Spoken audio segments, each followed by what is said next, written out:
Kolkata knight riders versus Punjab kings. আজকের এই ম্যাচটা কে জিততে চলেছে? কলকাতা নাইট রাইডার্সের জন্য মান সম্মানের লড়াই। টানা দ্বিতীয় ম্যাচ হারের পর কলকাতা তাদের একটা জয় খুঁজবে আজকে। ওদিকে পাঞ্জাব, সুপার হিট পাঞ্জাব, তারা টানা দ্বিতীয় ম্যাচ জয় করে আজকে হ্যাট্রিক জয়টা করবে, করার লক্ষ্যে ইডেন গার্ডেনের মাঠে নামছে।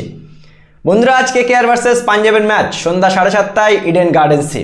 কলকাতা নাইট রাইডার্স কি তাদের প্রথম জয়টা তুলতে পারবে শক্তিশালী পাঞ্জাবের বিপক্ষে?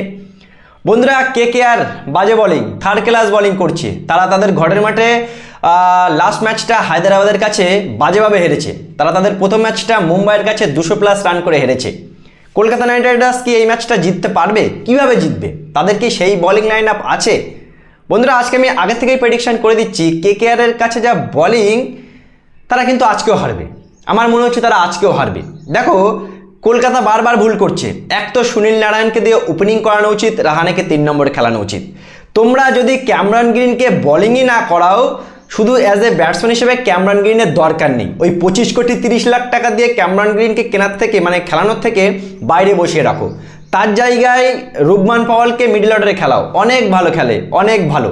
রুবমান পাওয়ালকে মিডল অর্ডারে খেলাও ভাই, ওই ক্যামেরন গ্রিনকে হাঁটাও। ক্যামেরন গ্রিনের কোনো দরকার নেই। ক্যামেরন গ্রিন কেকেআরের প্লেইং 11-এ ঢুকে পুরো একেবারে মানে লন্ডভন্ড করে দিচ্ছে, পুরো ম্যাচের গেম প্ল্যান নষ্ট করছে।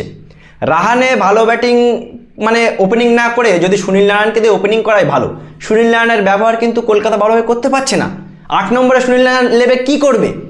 সুনীল নারায়ণকে দিয়ে ওপেনিং করাও, গৌতম গম্ভীর যেটা করাতো। সুনীল নারায়ণ কত ভয়ঙ্কর প্লেয়ার ছিল ওপেনিং করলে।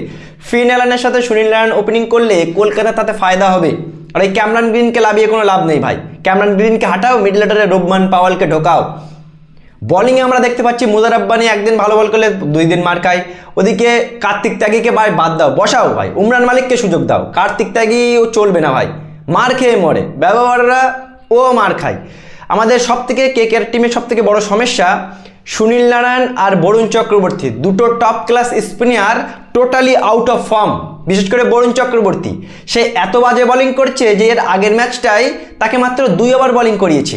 ভাবতে পারছো, টি-20-র 1 নম্বর বোলার বরুণ চক্রবর্তী মাত্র 2 ওভার বোলিং করছে, তাহলে বরুণ চক্রবর্তীর কী অবস্থা? সুতরাং বন্ধুরা, আজকে যদি কেকেআর ভালো বোলিং না করে, আমার মনে হয় কেকেআর পাঞ্জাবের সাথে জিততে পারবে না ভাই। পাঞ্জাবের দলে কি প্লেয়ার রে ভাই! পাঞ্জাব বোলিং ব্যাটিং, পাঞ্জাব কলকাতা থেকে 1000 গুণ এগিয়ে, এবং কেকেআর অনেক ডাউনে আজকে আরও বেশি প্রেশারে থাকবে। তার কারণ এর আগের দুটো ম্যাচ কেকেআর গোহারা হেরেছে।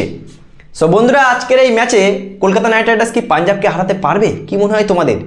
অবশ্যই জানাবে কমেন্ট করে। ভিডিওটি ভালো লাগলে শেয়ার করে চ্যানেলটি অবশ্যই সাবস্ক্রাইব করে দেবে।